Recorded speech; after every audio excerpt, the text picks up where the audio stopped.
जी दोस्तों, तो बात करते हैं 2 टके के मर्द खलीलुर रहमान साहब की, जो कि अपने आप को बड़ा नेक, पाक और परहेजगार और इज्जतदार इंसान समझते हैं। और आप सबने देखा होगा कि अक्सर वो औरतें जो बराबरी के हकूक चाहती हैं, एहतजाज करती हैं, ऐसी औरतों को वो औरत भी नहीं कहते और उनके ऊपर थूकना पसंद नहीं करते। और औरतों के ऊपर बदमाशी लगाने के अंदर ये बड़े ही माहिर हैं, चाहे कोई इवेंट हो या फिर टीवी प्रोग्राम हो। खलीलुर रहमान साहब की बकवास तो आप सबने सुनी होगी। और पाकिस्तान के अंदर जब एक औरत रात को अपनी गाड़ी के अंदर जाती है और उसकी गाड़ी खराब हो जाती है तो उसको लूट लिया जाता है और उसकी इज्जत भी लूट ली जाती है, तो खलीलुर रहमान साहब कहते हैं कि ये इस औरत का ही कसूर है कि इसका रेप हुआ है। रात के वक्त ये बाहर क्या लेने गई थी। और अगर कोई औरत अगवा होती है तो खलीलुर रहमान साहब कहते हैं कि ये उसी का ही जुर्म है। और दोस्तों, चंद दिनों पहले खलीलुर रहमान साहब जो हैं वो खुद भी अगवा हो गए, और वो भी एक औरत से। और खलीलुर रहमान साहब जो कि अपने आप को बहुत बड़ा तुरम खान समझते हैं, ये सिर्फ और सिर्फ एक औरत के टेक्स्ट मैसेज की मार है। एक 23 साल लड़की जो कि खलीलुर रहमान साहब की बेटी की उम्र की लड़की थी, उसने टेक्स्ट मैसेज किया कि मैं लंदन से आई हूँ, आपके साथ कोई गुफ्तगू करना चाहती हूँ, मिलना चाहती हूँ। तो खलीलुर रहमान साहब ने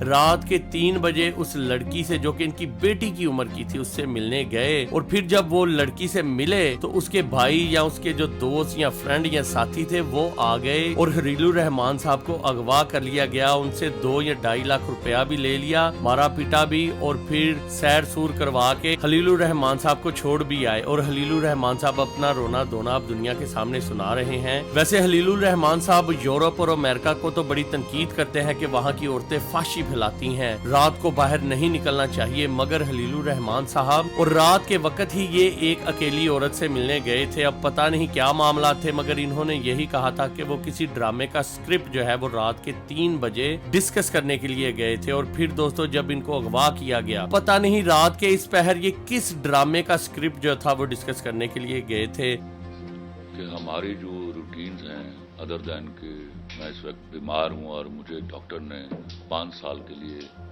धूप में जाने से मना कर दिया है। मेरे ख्याल में ये अपने नए ड्रामे के अंदर शायद किसी जॉनी सिंह को कास्ट करने लगे हैं या खुद ही जॉनी सिंह बनना चाहते थे, मगर जो भी हुआ खलीलुर रहमान साहब के साथ बहुत बुरा हुआ और हम इसकी पुरजोर मजम्मत करते हैं। और अगली दफा खलीलुर रहमान साहब औरतों के बारे में बकवास करने से पहले अपने आप को जरूर देख लीजिएगा।